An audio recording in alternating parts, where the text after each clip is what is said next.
Hello, everybody. Welcome to another episode of The Comic Source. I'm your host, Jace. My pleasure to welcome back one of my favorite creators, Kyle Higgins, back to talk some Radiant Black. Kyle, thanks for taking the time, man. My pleasure. Thanks for having me, dude. It's been a while.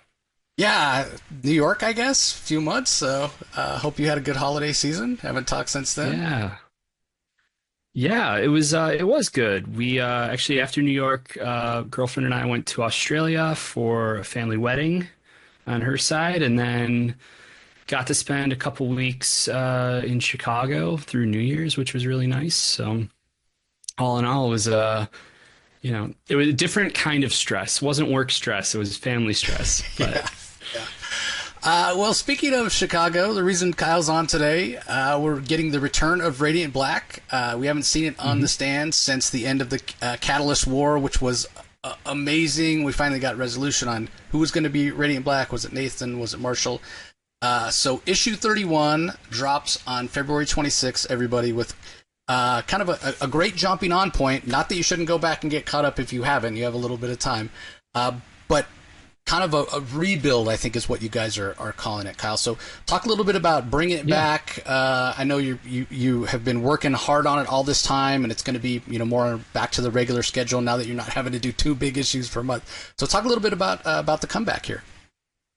yeah, for sure. So we are coming back, as you just said, with issue number 31. It's out at the end of February, and it kicks off what we are calling our rebuild era, not just for Radiant Black, but actually for the Massiverse as a whole. So what that really means is new jumping on points with Radiant Black and Rogue Sun, which are our two ongoing monthly titles. The Radiant Black 31, which we got up on screen there. Yeah. So this is the first issue back after the Catalyst War, and Marshall Ward is the new permanent Radiant Black. He has moved to Chicago. It's some 5 months after the Catalyst War, and the rebuild title not only works from a kind of thematic standpoint for the line and what we're doing and trying to create these new accessible jumping on points and getting back on time and on schedule with everything, but it literally applies to the status quo in Chicago in the aftermath of the Catalyst War, as Marshall is trying to level up as a person, really, as well as a hero, to be the type of Radiant Black that he feels like the world needs, but also just as significantly the type of Radiant Black that his friend Nathan and those affected by the Catalyst War really deserve. And so that is going to mean trying to grow up a little bit, I guess, is one way that you could put it. During the Catalyst War, Marshall saw another timeline where things went horribly wrong, as readers did as well if they were picking up the standard issue and the .5 issue. I shouldn't say standard because they're actually two parts of every chapter. And anyway, but Marshall saw all that, and so he got something that most people never get, which is like a glimpse of what could have been. And now he's determined to not let anything like that happen, going forward. So, yeah, that's actually page 1 from issue 31 there. So this is fun because this issue, PDF, has just started to go out to reviewers as well as to comic stores and retailers. And, it's in some ways, it reminds me, I've got that feeling back from issue 1, like 4 years ago, where it's like, we've got it done early. I'm able to do things like this podcast to talk about everything. And speaking of issue 1, those eagle eye readers who remember how issue 1 opened might see a little bit of, parallelism there with the opening shot of Marshall's phone screen. The context of it is quite a bit different than it was for Nathan when we met him. Something like $40,000 in credit card debt. But the implications and the seriousness and responsibility of it all is similar. It's just for a different era now and a different Radiant Black. Yeah, and that's all we're showing you, everybody. That's all we're teasing you with. You got to pick it up when it comes out. Have you read it? At the end of? Yeah, oh yeah, I read it. I read it the Okay. first day you sent it to me. Yeah, and I want to Awesome. go. I want to go back to what you were saying about Marshall wanting to level up, right? Wanting to be a better person, and great point about how that parallels where Nathan was when the series started. So much growth, right? Like as much as Radiant Black is this like action-packed, really fun, over-the-top, almost cosmic story. And we're talking about the radiance, like literally the power of black holes.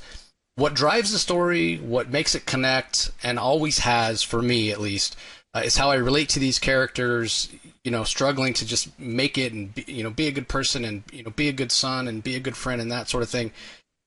Like, if I go back and look at Marshall when we first met him in that first issue, kind of the way he was, a quintessential smartass, if you will, and then to look at this issue, that's what really hit me, Kyle, was like, man, here's a guy that he has been through a lot, and it has changed him, and some of it's been traumatic, and you can understand why, but he really does want to be the best Radiant he can be and the best person he can be, and he's doing it for the right reasons. So, I mean, was that something that, I know you plan these things out. Was that an arc that you knew that Marshall was going to go on? Because he really is grown a lot. Yeah, yeah, it was. And it's interesting because we did the vote for who will be Radiant Black, and Marshall won the vote, which is why he is now the permanent, RB going forward. But to think about how it would have gone had Nathan won the vote, there are things that would have been certainly different, especially as we move forward here. But a lot of things from an arc standpoint, character-wise, would still apply. And for Marshall, I really like this idea. It was kind of the crux of the Catalyst War for me, and it was something that I had thought about quite a bit before we did the event. And when, Joe Clark and I wrote the first issue, issue 25, I knew the final line of the Nathan and Marshall stuff for issue 30.5. And it was that sequence where, Marshall admits that, Nathan comes full circle in believing that people can change. And so much of that is a result of, what Nathan just went through and the way that he went from someone who was insisting on doing things himself and having to do things and go at it alone and didn't really want help to accepting that help. And that also speaks to, that's a change in him. And so when he says he gives Marshall that answer finally that he kind of refused to give in 25 during their big, scene together.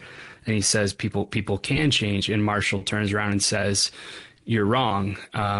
They don't change by themselves. And I thought, to me, that's like the epitome of not only the book, it's what I believe in life, but it's also, I think, a really good encapsulation of what this series has really been about for 4 years, which is that it's this two-hander between these two, disillusioned millennial best friends. But at the end of the day, they are still best friends. And I think that we are products of not only our environments, but of our relationships. And so I thought that was what we were building towards across those first 3 years.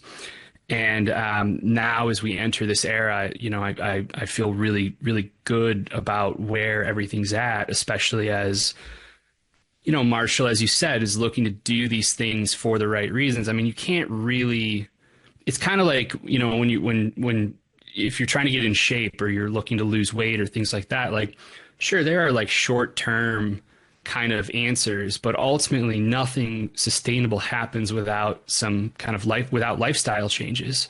And I feel like Marshall has been going through that a bit. Of course, that's not to say that life is going to just accept it either. What I mean by that is like the world has a whole lot of feelings and opinions about not only the Catalyst War and what happened and how close they came to kind of this, Midwest destruction of it all as during the Catalyst War, during the third act, like Radiant Black, who it was Nathan at that time, but he basically turned into like an event, a giant event horizon, and things almost went horribly, wrong. But they not only have a lot of feelings about that and what the future of like, are they able to be protected? Like, are they safe?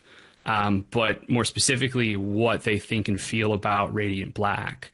And so just as Marshall's looking to kind of like live up to this kind of second chance, there are going to be a whole lot of things coming back from the Catalyst War. While this is still a new era and a great jumping on point, that's not to say that the events of the Catalyst War don't matter or anything like that. It's quite the contrary. And so I think that, I mean, you read it, so you know kind of what I'm talking around it a little bit here, but the world will certainly have opinions. I guess that's a good way of putting it. Yeah, what I would say, so when you read it, everybody, you'll know exactly what we're talking about here. But there's a page with a lot of text on it, and I was like, holy shit, that was a holy shit page, man. Like, oh man, there are consequences for what happened, and that's great to see because, again, we want this through line. I mean, Radiant Black, it's one of those things, and I know this was your goal when you started it, because we talked about it, I think, several times, about how, the medium nowadays, and we've talked about how tough the direct market is and what have you, this trend to go 6-issue, 5-issue stories and then move on to the next thing. That's not what Radiant Black is, everybody. Like, this is a long-form story. We get a chance to know these characters, care about them. So we want there to be a long-form story where things get paid off, and Kyle gets a chance to take big swings that really make an impact.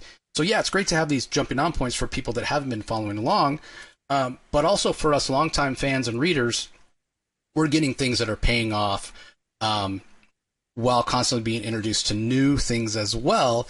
So what can you tease? We see in this issue a new antagonist. What can you tease about that? Well, so this character, we're calling him Jaeger, and I'm not going to say why, but if you know what Jaeger means in German, you can probably start to surmise where this is kind of going, at least a little bit of it. But this is someone who has a lot of feelings about the events that happened. His motivations aren't quite that simple either, but his tactics are very direct, and not only direct in the way that he is going after Radiant Black, but direct in their connection to the Radiant itself. So if you think about during the first couple years, there was that release of what we called the 001 papers, and it was essentially the Epic Front guys who were actually like reverse engineering all of the accretion weapons, the 001 weapons that had come and were in his arsenal that they found out in that cornfield originally way back in issue 8, end of issue 8. They basically released all that stuff, or what they knew about it, as almost like open source. So all of that stuff's been out there, and there have been some people that have popped up with, notably Shift was selling a bunch of like 001, guns and weapons and things like that. These are essentially space weapons that charge by being near one of the Radiants. So any of the 4 characters that have Radiants, or I guess, well, we don't know where Yellow is, so, but certainly the 3. So there's definitely like a symbiotic relationship there between not only these weapons and the how they charge, but what they're going to start being used for. And so I like to describe it as almost like there's a bit of a, how do I want to put this? An almost like populist protection movement. I think that would be a good way of describing it. That is going to start popping up here. And Jaeger is someone who's kind of at the center of that. Maybe not in ways that you'll initially expect, but it's like I said, it all comes out of the events of the Catalyst War and like, you know, the people who died and the destruction that happened. And, you know, it's going to be a big challenge for Marshall. I guess that's how I would put it. Well, yeah, I mean, there's a big mess to clean up. And on top of that, you know, you mentioned the weapons cache that was found. I mean, there's a bunch of technology that, you know, that's left over from kind of the you know, robots and what have you that you know, crash into.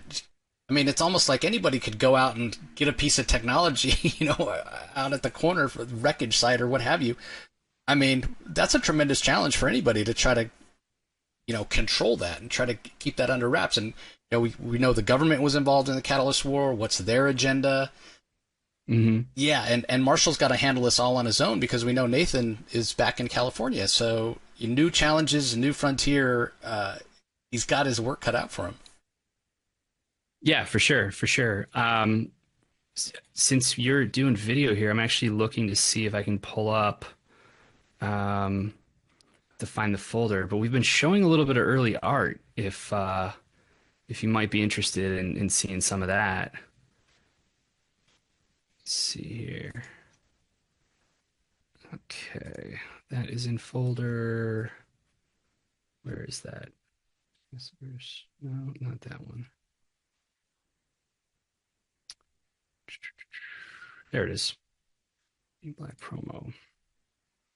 Okay. So, we've got a few things here. So this villain that we're talking about here, Jaeger, this is what he is looking like.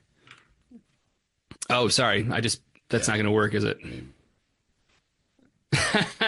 In the little circle. I love it. Give you an idea of what it looks like there, everybody. Yeah. I can send you this link if it's easier, Jace. Yeah, then I can go with a bigger screen. That might work. Yeah, let's do that. Link. Do this. We'll stop sharing here. I'll send it to you over the chat. And then I'll go ahead and throw a few more fun goodies in that folder for you here.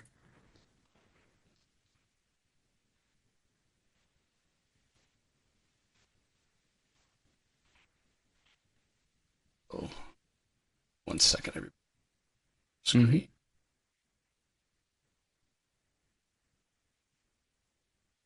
The magic of this here. Right. I'm just starting to play around with OBS. Yeah, it's a real powerful tool. It does take. Here we go. There we go. So yeah, there's Jaeger. I mean, great design. One of the things I love about, and this is true of the Radiants, and it's been true, you know, shift a lot of them. I love the fact that the helmet doesn't have any like facial features. It gives a sense of mystery, which is really, really awesome. And then should I show the next one? Yeah, I would show the one on the right. So everything I was just kind of talking about there with regards to our kind of populist protection movement, I think this starts to probably clue you in on what exactly that means and looks like. And if you look closely there, if you zoom in on some of those guys, you might recognize some of those bits of armor as being scrap pieces from some of the destroyed, many destroyed robots that still litter Chicago. And a lot of it's been cleaned up by this point, although the 100-foot tall colossals are still they're still sprawled across state and lake, and cleanup crews aren't exactly having a lot of luck getting them out of the loop. Yeah, I mean, it's not the easiest thing in the world, especially considering everything is, you know, a gigantic size, and then plus the danger of, hey, we don't even know what we're dealing with here. Last thing they want to do is, you know, cause an explosion or even more destruction. So Yeah, it's I love that because so often, we get these big giant battles in comics, and then, the next issue, everything New York's back to normal. Spider-Man after, whatever Venom invasion or what have you. So interesting. It's one of the things I love about kind of the realism of Radiant Black.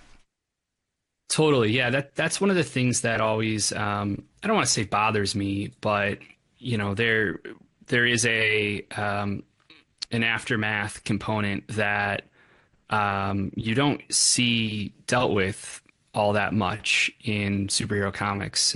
After I remember spending a year and change reading No Man's Land, and then like all of a sudden the next month it's like basically Gotham's been rebuilt. Yeah. LexCorp has come in and cleaned it up and everything, and it's like I understand why, but so much of what I've enjoyed about Radiant Black is kind of doing and playing with the unexpected, and I think like those kind of gray areas of transition are really interesting to me. And so kind of creating a status quo in this sort of tenuous aftermath of a kind of world altering event. It also was something that, thematically, I don't know if you know this, Jace. We 2020 and 2021 weren't exactly, a cakewalk for us all. And it's taken us quite a while to come back, some longer than others, and some we still aren't back in some ways, you could say. And I like the idea of kind of, exploring some of that stuff psychologically and also socially, but through the aftermath of a giant, robot war, essentially. So it's yeah, it's gonna be a fun new time for Marshall and Radiant Black here. Yeah, no, I have to be honest. I voted for Nathan. I'm glad. I can say honestly, I'm glad that Marshall won the vote because I love the way the story and what we were talking about before with the evolution and how he's grown as a character. Mm-hmm. But I'm just one of those people. Like Nathan was first in my mind, so that's why more than anything. And I kind of relate to. I mean, I relate to both of them in a way, but I just love Nathan. So for us Nathan fans out there, I mean. He's going to show up from time to time, right? I mean, we're going to check in on him. We should expect to see him at some point.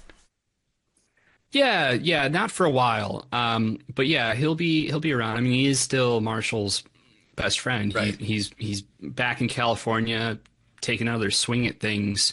But also, what exactly does pursuing the type of work he was pursuing look like after he's essentially saved the world? Like, right. Do you still find the same level of fulfillment in writing crime fiction as you did before you were dealing with these kind of world-altering stakes? So that's something that I do have a fun story for that down the line that will come into play. But no, we'll see him from time to time, but. And also keep in mind, Marshall did promise Nathan's mom that he'd be around for dinner and he'd be hanging out. So we'll be seeing some of Mrs. Burnett in Lockport again as well.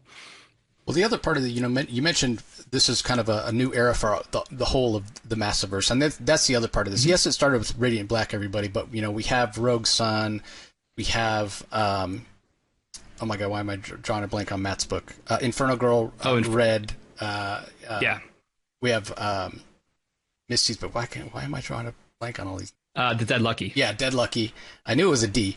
But that's the thing. Like, you guys have built this interconnected universe where if you want to read just one book, you get a complete and satisfying story. But if you want something bigger and richer, they cross over in a really interesting way. And we have the massive verse special that comes out once a year where they all get a chance to team up. Mm-hmm. I expect at some point, I mean, part of this is rebuild. We want to focus and see where Marshall is, but it's so inherent to the universe. So we will see these other characters pop up from time to time as well, right?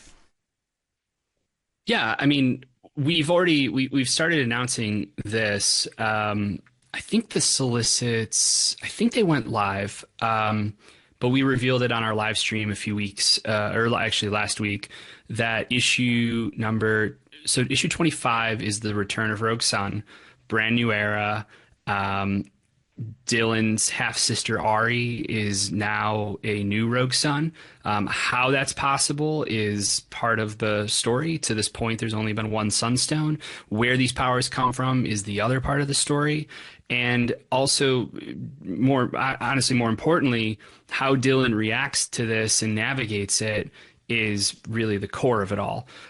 Rogue Sun has been this really awesome book about essentially being the child of divorced parents and dealing with what that looks like, but all through this kind of, superhero lens. For those who haven't read the book, I like to describe it. It's like a supernatural Batman Beyond with a shitty dead dad who haunts the suit. And so it's like if Flash Thompson got superpowers instead of Peter Parker. Like when you meet Dylan, the main character, he's literally shoving a kid in a locker. And so he's a bully. So when he finds out that his estranged father, who left when Dylan was 2, was actually a superhero and has died and has left the powers to Dylan, Dylan is determined to do better than him. There's a lot of anger there.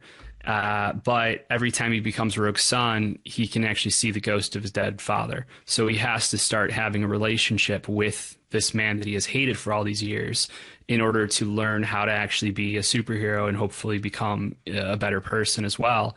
And so Ari, who was supposed to be Rogue Sun, arguably, she is Dylan's half-sister, and they've kind of had a hot and cold kind of relationship. They're a bit of a frenemy. And so now that she has gotten these new abilities, what exactly that means, especially in the lead up here to Morningstar, our big bad, kind of changing the game after Dylan straight up threatened him in the previous arc. It's gonna be a lot for him to try to sort through, as he also figures out like what exactly is his future gonna look like, and does he want to keep doing this? Like what does life as a superhero, especially in New Orleans and with this mantle where Dylan just went through these crazy sequences where he was inside the Sunstone and discovers that every single person that was Rogue Sun is like their soul is trapped to the stone forever. Like after they die, like, is that something Dylan really wants to sign up for? So 25 is the first issue back. Issue 26 though has a guest star. And that guest star is Radiant Black. And so that month, it's March, that Rogue Sun 26 coincides with Radiant Black number 33. And so Ryan and I are doing a low-key crossover. It's not a crossover in the traditional sense where it's like part 1 is in this book and part 2 is in this book.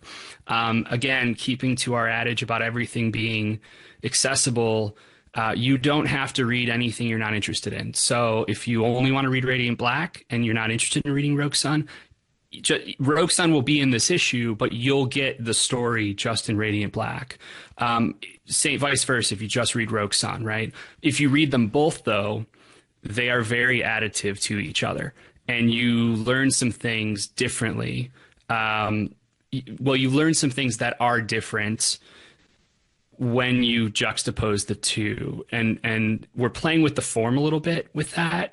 Again, I'm kind of talking around it here, but I just want to make sure to like really emphasize, like, we're still keeping everything accessible. But yes, to your original question, Jace, like we are looking to bring in a little bit more of that kind of interconnectedness to the line. I don't know if you noticed in 31, the podcasts that Marshall is listening to. I remember that he was listening to a podcast, but I don't know that it rang any bells for me. Go back and look at the list of the list of podcasts on his phone. You might recognize a certain Who Is No One series that has permeated to Chicago as well. Wow, so again, cool. There are all these. Yeah, we want things to feel a little bit more lived in that way, while also not having characters, show up in every book all the time or anything like that. Yeah, well, I remember at New York at the panel, somebody was asking about an official reading order, and you'd mentioned, well, we put out an official reading order, then it's okay. You got to read everything, and it's got to be in this order. And I know you guys want to give people a little more freedom to kind of pick and choose what they want. Maybe you're like me and you read everything, but maybe not necessarily. Maybe you're just reading Radiant Black, or maybe Radiant Peak is what does it for you, or whatever. I do have good news on that front. So we're actually in the works. We're in the midst right now of, I say we, it's Michael. Michael is building this really cool Massiverse website right now that's going to be like a central hub for all the books in the universe. But as a part of that, there will be a version of like a reading order that maintains that aspect of kind of modular accessibility. So like, if you just want to see the reading order of Radiant Black, like it'll populate that way, like the collections and everything. If you want to see the reading order of Radiant Black and Rogue Sun and, the Dead Lucky and No One, like it will populate in a way that shows you where those books kind of line up. But it's not going to tell you, like, we don't want to tell you, like, you have to read Radiant Black first, and then you have to read Rogue Sun, and then you have to read The Dead Lucky. It's more about showing you, well, this is actually where the books line up in their kind of chronology. So it's your choice whether you want to jump around, or if you want to just read one series all the way through and then try another series and read that with the context of, oh, well, when I read The Dead Lucky, volume 1 is really kind of lining up with volume, 4 of Radiant Black, or I don't actually know what it is off the top of my head, but so again, kind of a little bit of a different way and a different approach to a reading order, but something that'll hopefully help readers kind of anchor from a chronological sense. Yeah, and I can just imagine the amount of work that is to get everything to line up. Yeah, all of it's a lot of work. Yeah. all of it's a lot of work. Yeah, shout out to Michael Basudel. He's amazing. He's awesome. He is. Well, I'm going to bring this up because this is coming as well. So maybe you're like, I don't know if Radiant Black's for me. I don't know if I want to give it a try or what have you. Maybe while you're driving in the car or working out or going for a jog, you might want to listen to something Radiant Black-wise and give you an idea of what the story is, and if you might be interested in picking up the books, whether that's go back and collect them from the beginning and collected editions or jump on with 31 for the rebuild. So why don't you let everybody know what's coming in kind of the audio world for Radiant Black this year, Kyle? Sure, yeah. So announced last year at C2E2, we were hoping that we would be able to do it for the fall of last year, but it wasn't possible. But we are getting ready. We're going to be starting to record in the next couple of weeks here. We are doing an audiobook of Radiant Black. We're starting with volume 1. And so it will be an audiobook adaptation of the first volume of the series. And we're doing it with a full voice cast. So Will Friedle is voicing Marshall, and Ryder Strong is voicing Nathan, both of them from obviously Boy Meets World, and in the case of Will, Batman Beyond. Will is also actually technically reprising his role as Marshall Ward from our secret Radiant Black animated short film from issue 15, the Versus short. But we're kind of going even bigger than that for this audio version. So we've got a pretty insane cast list for this. So we haven't announced everyone yet, but the people we have announced, voicing Nathan's dad, Mr. Burnett, which you could kind of argue father of the Massiverse in some ways, right? That's going to be voiced by Lauren Lester, who is the voice of Dick Grayson, Robin, and Nightwing on Batman the Animated Series, and he's also the voice of No One in our No One audio series, as well as the upcoming No One feature film that we're doing. And then playing Nathan's mom, we have Kim Rhodes from Sweet Life of Zack and Cody in Supernatural. we have Ann Yatko from Jujutsu Kaisen and a million other amazing roles voicing Satomi, Radiant Red. Melissa Navia from Star Trek Picard, no, not Picard, Strange New Worlds is voicing Eva, Radiant Pink. And then from Star Trek Picard is Todd Stashwick, who is also the voice of Ben Kern on our No One audio series. Todd is voicing 001 for us in Radiant Black. And then there's another guy who's done a million things. I don't know. He might have a career at some point here. I hope things work out for him. I think he's talented. A guy named Troy Baker is going to be joining us to voice Shift, our bad boy anti-hero of the Massiverse. And so again, like that's just kind of who we've announced so far. I haven't said who he's playing, but Josh Keaton is also going to be joining us. Yeah, we've got a lot of fun. We've got a lot of fun actors who are coming in for this series. So we're looking at kind of like late spring, early summer for this. Like I'm kind of targeting May. We'll see how everything goes here. The priority is the book and making sure the book is on time and on schedule, obviously. But we do love the idea of taking some bigger swings and doing some things that really kind of open us up in a general awareness way by playing with different mediums and mediums where we can also do it ourselves. You know, so I direct, but I also was a sound editor for 10 years. So, you know, there's a kind of a history with in audio formats. And so this was something that we all got really excited about. And actually, speaking of like catching up, I just recorded something with Will and Ryder late last week that will hopefully be live this week if I finish cutting it. It'll be out this week, but hopefully in the next couple days, depending on when this goes live, Jace. But it's a really fun way to catch yourself up on some of the events of Radiant Black leading up to issue 31 and the start of our rebuild era. So definitely be on the lookout for it.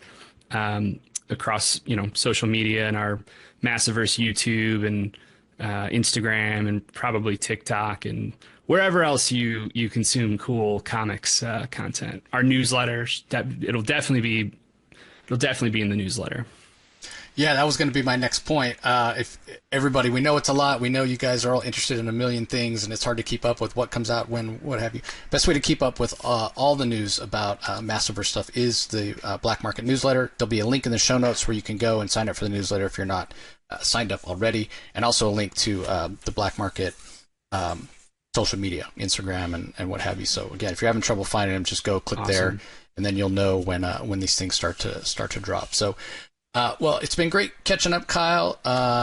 Really can't wait for this to be back out there and have it on a monthly schedule and get my Radiant Black fix every month. This is the time to order. Like I was saying earlier, everybody, pre-order. The final order cutoff for this is February 3rd.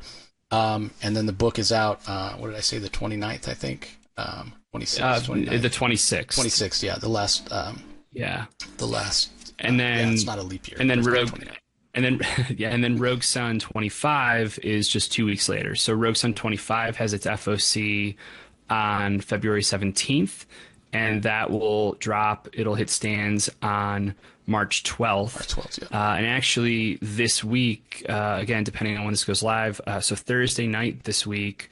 So what is that? Today is the 27th. We're recording this. So on the 30th, we are actually going to do a big Rogue Sun creator live stream on our Massiverse YouTube channel, probably also streamed to the Image Comics channel as well. We got the bugs ironed out from our last one, but we're gonna have Ryan Parrott, Nick Cotton, who's writing the book with Ryan now, and Abel for the first time, all on a live stream together with myself and Michael Basutil as we kind of dive into what this new rebuild era for Rogue Sun looks like. And we'll have some fun secrets and some cool reveals for everybody. Cool. Well, this should be out. Kyle and I are recording this on Monday, but this episode should drop on Tuesday. So if you're listening to it, within a few days of when it came out, yeah, you'll get a chance to check out that Rogue Sun live stream. So again, go to the show notes, everybody. Click on the link. Follow follow Black Market Narrative on social media. Subscribe to the newsletter so you know when all of this stuff drops. And yeah, like I was saying earlier, pre-order, but don't wait just because February 3rd is the final order cutoff. Don't wait till February 3rd because you'll forget, like me, because we're all super busy. But that really is the way you can help out not only Kyle and the other creators in the Massiverse by pre-ordering, but you really help out your local retailer as well, right? Like it's super crowded on the shelves. You don't know. It's hard to know how many copies to order, how much to order, what to order, that kind of thing. So pre-order, and you're also helping yourself out because you don't want to miss out on some of these things. It's the worst when you miss out that first Wednesday when it comes out. And if it doesn't sell out, they can reorder it for you. But then when does it show up? And we all know about the weather that's going on and the delays in shipments or whatever. So pre-order it, get it the day it comes out. You don't have to wait, and you can be part of the cool crowd. Something else, Jace, I feel like you're kind of the perfect person to talk to about this. Something else that I've been talking about a lot on the podcast I've been doing the last, about 2 weeks. We've been kind of doing a little tour here. It is a really crowded market, and the shelf space is incredibly crowded, and retailers are stretched razor thin trying to keep track of everything that's going on in comics, everything that's available. There's so many publishers. There's now obviously a lot going on the distributor front. And if you look at kind of the state of comics as well, how many books do you see out there that are above issue number 30 numbering wise? And how many of those books are independent books? Zero. There's not a lot. No, zero, except for Radiant Black. I mean, certainly Saga and certainly Savage Dragon and McFarlane things like that. stuff. His Spawn. He doesn't believe in renumbering, but for the majority, no, it doesn't go. You don't even see double digits. So one of the challenges with that, and just kind of with the state of the market, is that there are a lot of short form series right now. A lot of things that are like 5 issues, 6 issues, and done. Maybe 12 issues. Or if you're a mainstay of Marvel DC, obviously things are getting canceled or getting rebooted and starting with new number ones. And it's that same kind of cycle over and over and over again. And what that kind of means is that there's always a new, there's a splashy or flashy new number one coming, and a lot of amazing books. I'm not trying to say anything other than, I'm not trying to say that there aren't. But what it means with something like Radiant Black and the Massiverse is like, it can be hard to find new readers as well as getting retailers on board with a series when it's in its higher numbers. The idea that an issue 30 is a high number is crazy to me, just from the way I grew up, reading comics. But that's kind of where we are now. So if you are interested in this kind of stuff, like, it is a really important time to let your retailers know, hey, I want to check out this book, or I want to get caught up, or, even better, like, can you add it to my pull box? And on the one hand, you could say, like, well, I'm just one person. But on the other hand, every person that tells a retailer or tells a friend about it, that helps retailers to know that there's interest here. And when they stock the book, then maybe they order a few extra copies, right? And those few extra copies are things that can be hand sold or can be found on a shelf. That's the other thing. Everyone kind of orders really, really tight these days because no one wants to get stuck with stock. It's totally understandable. But we've tried to make things now as accessible as possible, especially from a catching up standpoint. So we put out a few weeks ago, actually we did it as a surprise, and we gave it to stores for free. They got, in packages of 10, but we did something called Radiant Black, The Story So Far, which is a 16-page comic that basically goes through the first 3 years of Radiant Black, and summarizes very succinctly the events of these 3 years, including through the Catalyst War, so that someone who wants to get caught up really quick and know the kind of the important beats of it or moves of it can. We've also put this online for free. So if you go to radiant.black/ketchup, CATCHUP, so not the condiment, but ketchup. Radiant.black/ketchup, we actually have the whole story so far there for free. And we're also running a little sale on all 6 volumes of Radiant Black for 15% off. And you're buying them direct from us, like it's through our Shopify, just like as the creators. And then if you sign up for our Black Market newsletter, if you're not already signed up, it's free. We also send a one-time 10% off code to your inbox, and that's stackable. So you could actually get all 6 volumes of Radiant Black or any volumes of Radiant Black for 25% off right now, ahead of issue 31 coming out. So again, trying to make it something that is easier for people to check out and sample, and then hopefully, jump on board. Yeah, I'll put a link to the Ketchup online comic as well in the show notes, everybody. So if you're having trouble finding it, you can go there. And let me just say personally, from my standpoint, thank you for not making issue 31 a new number 1, because you easily could have done that. Oh yeah. But yeah. I'm like you. I grew up when you jumped on when you jumped on, and you just kind of caught up. I hate the constant reboots. Like let's get some payoff, like we were talking about before, for us longtime readers. Not that we don't want more people to jump on, and this is a great place to jump on, everybody. But yeah, let's get some numbers, up there in the triple digits, if you will. Totally. Oh, that'd be amazing. Yeah. That would be amazing. Awesome. Yeah. Well, again, Kyle, thanks so much for taking the time. It's always great to chat with you. Any last thoughts for our audience here? No, I think that's it. And just, just go read more comics. Yeah, exactly. I definitely echo that sentiment. And on behalf of Kyle and myself, we want to thank everybody out there in the audience for joining us, whether you're checking us out audio only or on the YouTube channel. We really appreciate it as always. Don't forget all the links in the show notes, and Radiant Black 31, final order cutoff February 3rd. Now's the time. Pre-order. Ask them to put it in your pull box. Make sure you don't miss out on any future issues. So that's going to do it, everybody. Thanks so much for joining. We'll talk to you next time.